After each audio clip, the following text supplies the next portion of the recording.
My YouTube channel हमारे भोले शंकर में आप सभी का स्वागत है।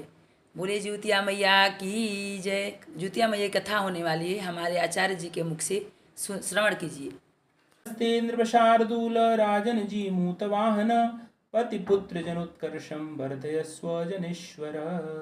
ओं बद्धंजलि पुष्पम् अक्षतं नैवेद्यं फलं समस्तं षोडशोपचार विधय्य पूजनं करिष्ये।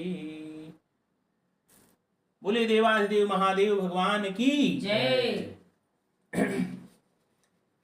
अब कथा का श्रवण करें। एकदा मुनिः सर्वे नैमिषारण्यवासिनः प्रपच्छु कृपया सूतं लोकानां हितकाम्यया।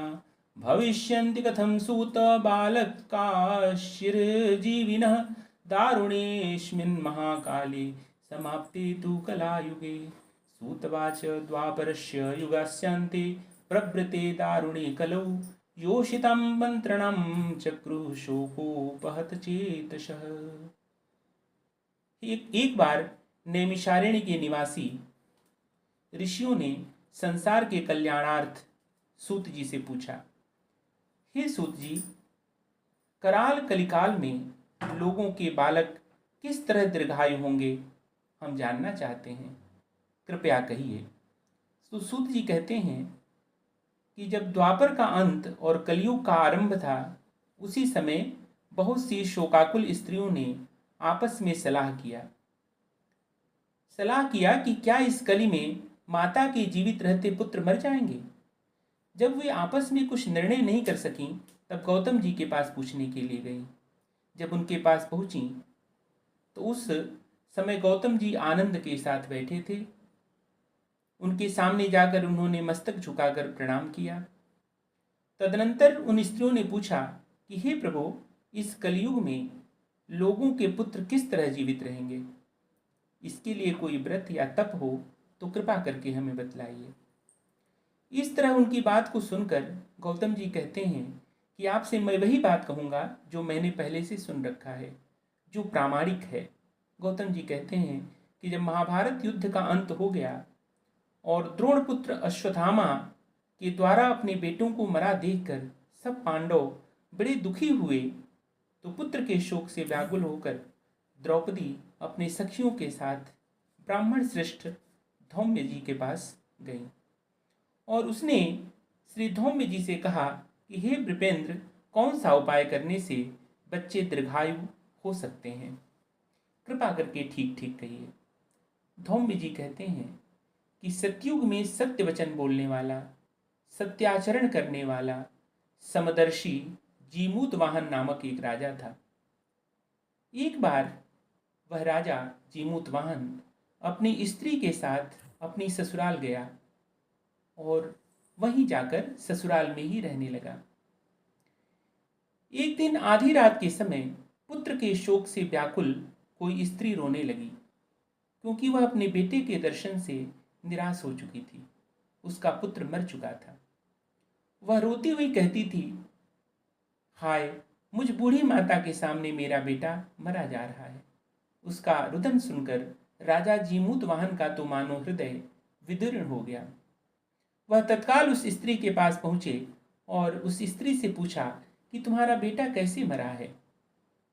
बूढ़ी माता ने कहा कि गरुण प्रतिदिन आकर गांव के लड़कों को खा जाता है। इस पर दयालु राजा ने कहा कि माता, अब तुम रो मत, आनंद से बैठो, मैं तुम्हारे बच्चे को बचाने का प्रयत्न करता हूं। ऐसा कहकर राजा उस स्थान पर गया जहां गरुड़ आदि प्रतिदिन किसी न किसी बालक का मांस खाया करते थे। उसी समय गरुड़ भी उस पर टूट पड़े और उसके मांस का भक्षण करने लगे। जब अतिशय तेजस्वी गरुड़ ने राजा को बायां अंग खा लिया, तो झटपट राजा ने अपना दाहिना अंग फेर कर गरुड़ के सामने कर दिया। यह देखकर गरुड़ जी ने कहा कि तुम कोई देवता हो, तुम कौन हो, तुम मनुष्य तो नहीं जान पड़ते। अच्छा, अपना जन्म और अपना कुल बताओ। पीड़ा से व्याकुल मन वाले राजा ने कहा, हे पक्षीराज गरुड़ जी, इस तरह के प्रश्न करना सर्वथा व्यर्थ है। आप अपनी इच्छा भर मेरा मांस खाओ, बाकी चीजों से आपको क्या मतलब। यह सुनकर गरुड़ जी रुक गए और बड़े आदर से राजा के जन्म और कुल की बात को पूछने लगे कि आप किस कुल के हैं। राजा ने कहा, मेरी माता का नाम है शैब्या और मेरे पिताजी का नाम श्री शालिवाहन है। इक्ष्वाक वंश अर्थात सूर्यवंश में मेरा जन्म हुआ है और मैं जीमूत वाहन नाम से प्रसिद्ध हूँ। राजा की दयालुता को देखकर श्री गरुड़ जी ने कहा, हे महाभाग, तुम्हारे मन में जो अभिलाषा हो वह वर हमसे मांग सकते हो। राजा कहते हैं कि हे पक्षीराज गरुड़ जी, यदि आप मुझे वर देना ही चाह रहे हैं तो वर दीजिए कि आपने अब तक जिन प्राणियों को भी खाया है, जिनका भक्षण किया है, वह सभी जीवित हो जाएं। हे स्वामिन, अब से आप यहाँ बालकों को कदापि न खाएं और कोई ऐसा उपाय करें कि जहाँ जो उत्पन्न हो वे लोग बहुत दिनों तक जीवित रहें। श्री धौम्य जी कहते हैं कि पक्षीराज गरुड़ राजा को वरदान देकर स्वयं अमृत के लिए नागलोक चले गए। वहां से अमृत लाकर उन्होंने उन मरे हुए मनुष्यों की हड्डियों पर बरसाया।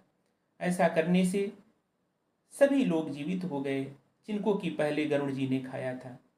राजा के त्याग और गरुड़ जी की कृपा से वहां वालों सभी नागरिकों का बहुत कष्ट दूर हो गया। उस समय राजा के शरीर की शोभा दूनी हो गई थी।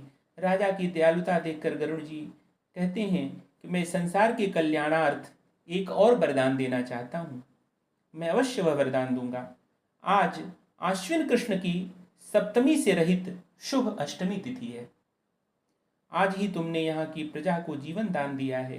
हे वत्स, अब से यह दिन ब्रह्म भाव हो गया।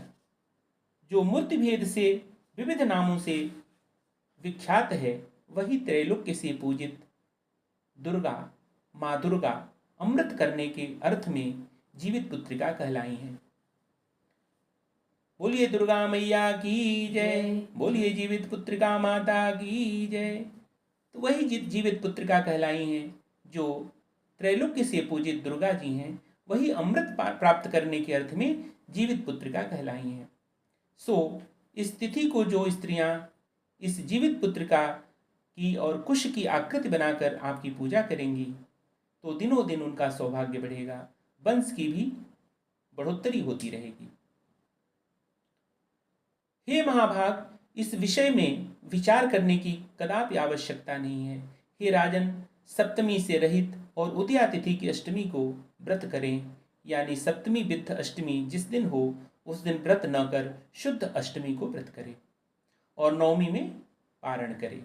यदि इस पर ध्यान नहीं दिया गया तो इसका कदापि फल नहीं मिलेगा, फल नष्ट हो जाएगा और सौभाग्य तो अवश्य ही नष्ट हो जाएगा।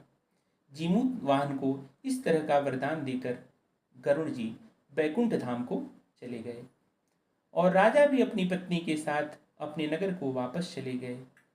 धौम्य द्रौपदी से कहते हैं कि हे देवी, मैंने यह अतिशय दुर्लभ व्रत आपको बतलाया है। इस व्रत को करने से बच्चे दीर्घायु होते हैं। हे देवी, आप भी पूर्वोक्त विधि से यह व्रत और दुर्गा जी, माँ दुर्गा जी का पूजन करो तो तुम्हें अभिलषित फल प्राप्त होगा। मुनिराज धौम्य की बात को सुनकर द्रौपदी के हृदय में एक बार का कौतूहल फिर उत्पन्न हुआ और पूर्वासिनी स्त्रियों को बुलाकर उनके साथ यह उत्तम व्रत किया। बोलिए दुर्गा मैया की जय।